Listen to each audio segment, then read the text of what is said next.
Nikul sir के पास मैं आऊँगी, क्योंकि उसके बाद हमारे साथ जो दिग्गज मौजूद है उनसे भी बातचीत करनी है।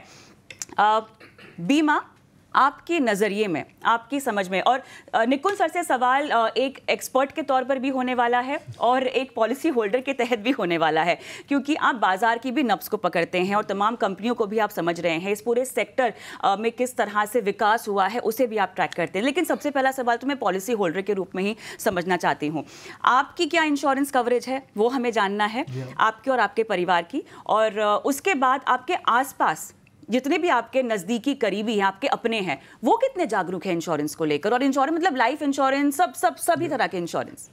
देखिए, हम कहते थे हिंदुस्तान में रोटी कपड़ा मकान और मोबाइल फ़ोन, मगर हम इंश्योरेंस भूल गए।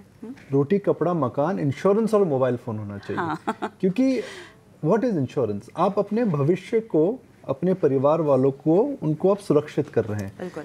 Future is always uncertain, you don't know what is happening in future. आप प्रिडिक्ट नहीं कर सकते हैं क्या आने वाला है, क्या हो सकता है। मगर बीमा इंश्योरेंस से आप जो अपने, स्पेशली लाइफ इंश्योरेंस की बात करें, you can perhaps take care of the financial requirement, not the emotional requirement of your near and dear once.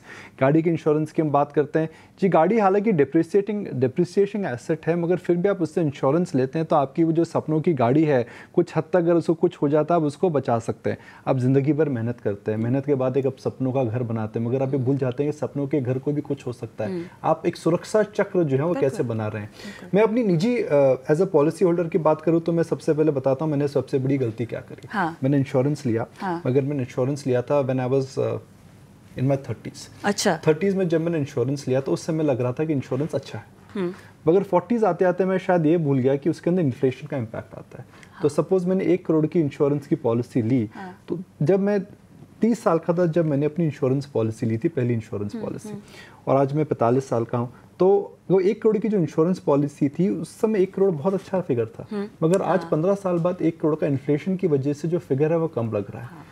तो उस समय लग रहा था यार इंश्योरेंस की क्या जरूरत है, इतना हम बीमा इंश्योरेंस प्रीमियम क्यों दे रहे हैं। मगर अब समझ में आता है कि अगर मैं आज इंश्योरेंस पॉलिसी बड़ी लेता हूँ तो शायद मुझे वही पॉलिसी ज़्यादा कीमत पे लेनी पड़े, और सेकंड मुझे उसकी जो इंश्योरेंस पॉलिसी का प्रीमियम है वो ज़्यादा देना पड़े। तो आई थिंक मेरा ये मानना है कि हम अक्सर बीते कल की बात करते हैं, आज की बात करते हैं, मगर आने वाली कल की तैयारी नहीं करते हैं। Insurance is nothing else but it is a pure hedge और सुरक्षा चक्र फॉर आने वाला कल। बिल्कुल। और हम इन्फ्लेशन को नज़रअंदाज करते हैं कविता जी। आज हम सिप्स की बात कर रहे हैं, मगर हम ये भूल जाते हैं कि भैया power of compounding insurance policy में रिवर्स हो रही है।